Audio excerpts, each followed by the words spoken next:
years ago, many years ago now, when I was in youth ministry, one of my heroes was a guy named Don Hinkle. He was one of the most creative and witty communicators, just a smart dude. I learned a very important thing just watching him, listening to him teach. In one of his talks, he came to a point where he said, okay, so now that's the what. Now we need to talk about the so what. And what he meant was, okay, that's the data. I mean, this is the stuff, right?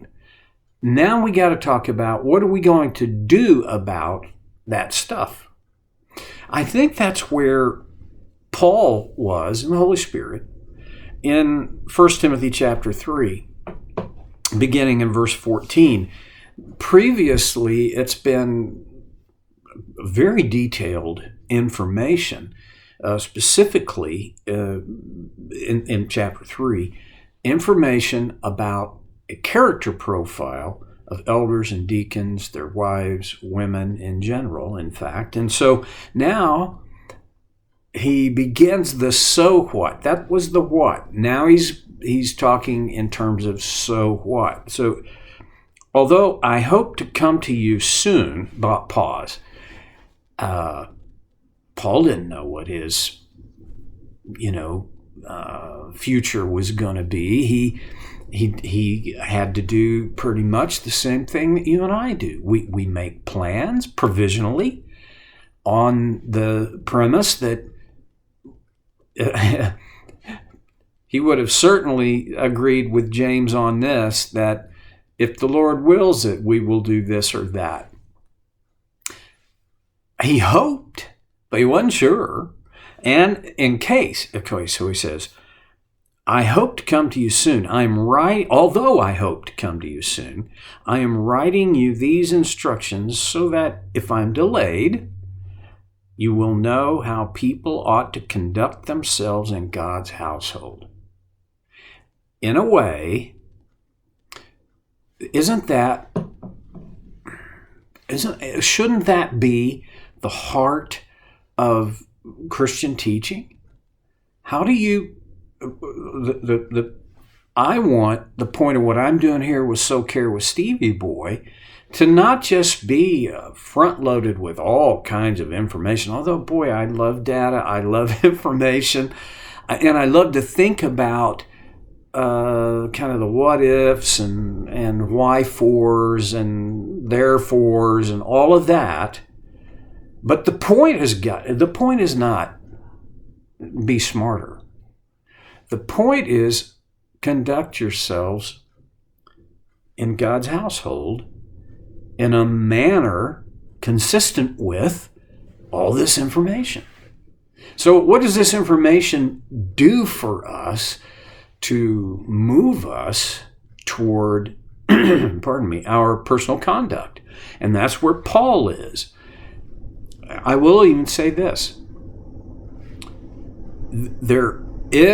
I'm so far, everything that we've talked about and thought about and studied together from Paul's writings contain kind of a balance between here's information about how God has created his design and his world and you, and now here's what does that mean? What does that look like in life? He doesn't do one or the other. He seems always to do both. And if you're in a church where it's all about do,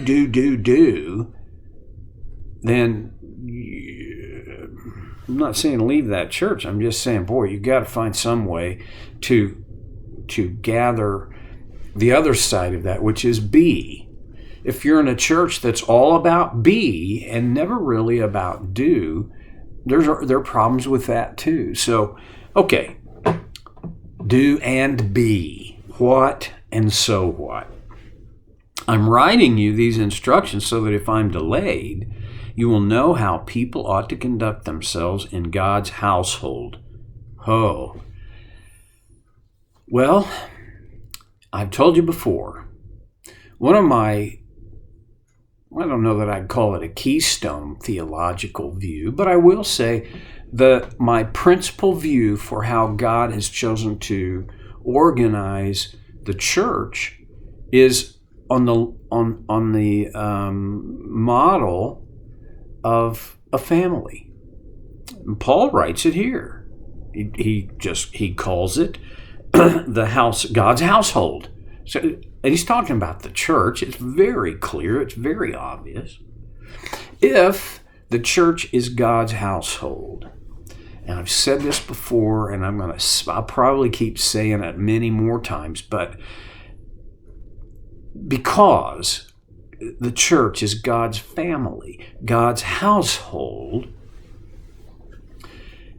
it should relate, the members of it should relate to one another the way the members of a healthy family relate to one another.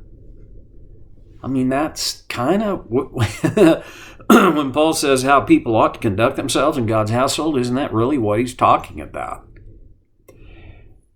There are some difficulties that people have always experienced, but I think in our culture, we maybe have never had the kind of challenges in this way that we now have, and I think this is how.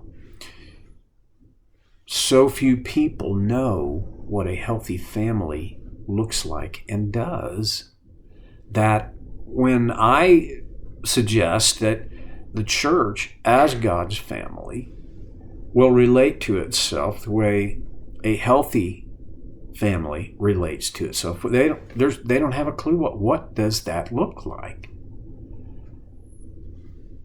Truly healthy families exist today.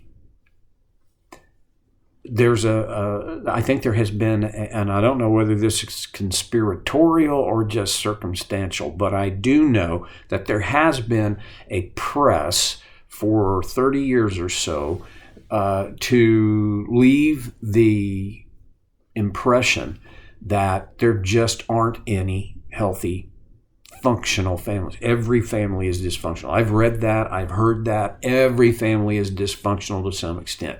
And I suppose, yes, no family is perfect, okay?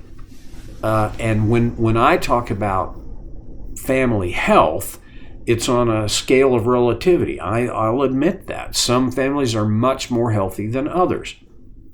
But every family is not just this sick, dysfunctional unit of highly conflicted, difficult, broken, messed up people. Are there families like that? Oh my goodness, yeah. And I will admit it. They're on every block. But they're not everywhere. And if we're not careful, we'll categorize our families as less healthy than they really may be. Now, the other side of that is to believe that since every family is dysfunctional, we just need to accept it and move on. And there are, in fact, you know this, some people would say, I'm being a conspiracy theorist. I don't care if they think that. Whatever. But I will tell you this: there are people, and you know there are people who are on a campaign to abolish the family. Families are not necessary. Families are not needed.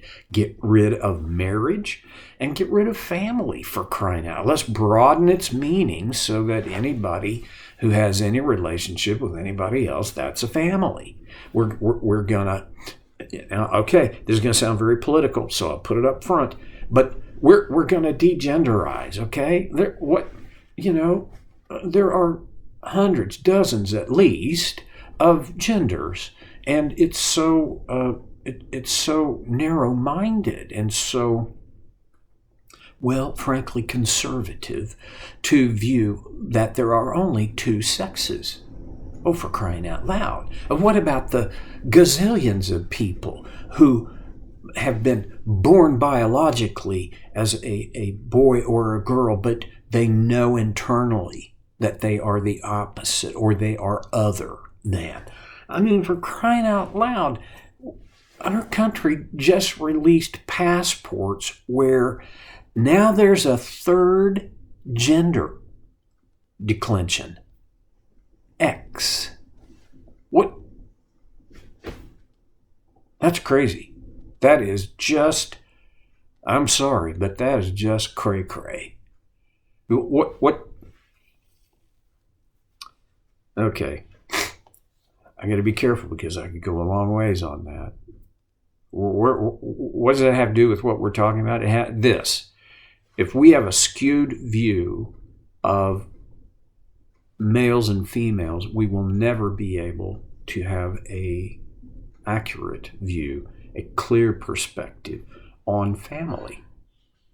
God's design from the beginning has been to, well, first of all, to populate the earth, and he chose to do that via families.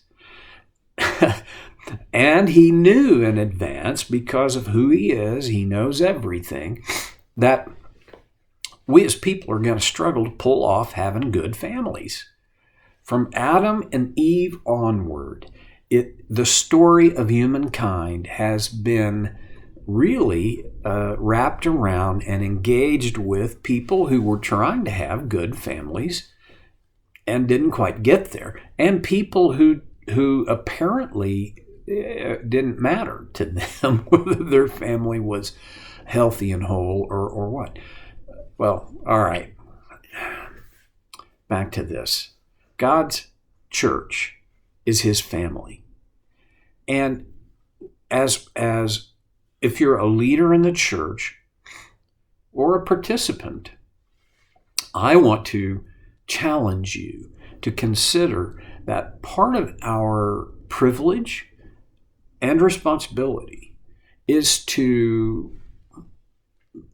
do anything within our influence to help promote the health of this family.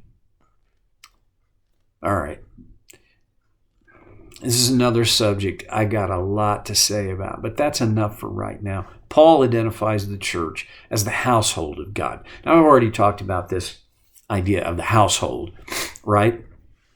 The oikos, everybody under my roof. In our culture, it really does probably most mean our nuclear family. The church of the living God. Interesting that he would say that. He was living in a culture, in a time that was full of pantheism, meaning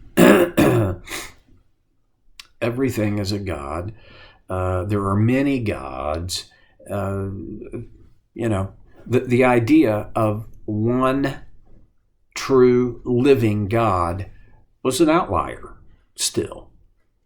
And here Paul identifies the household of God, the church of the living God. That sometimes we forget. Our God is alive. He is living. He is not an idea, and he's not a human, but he is a person in the sense that he has personal qualities and he relates to us on a personal level. This deeply theological idea, but it's the primary point of our relationship to him. If he's only an idea, you have a very different kind of relationship with an idea than you have with a person. But God is a living God. Oh boy. I'm so far away from an application, but I've already burned up my whole 15 minutes, so I'm going to pause right there. We'll come back to that next time on Soul Care with Stevie Boy.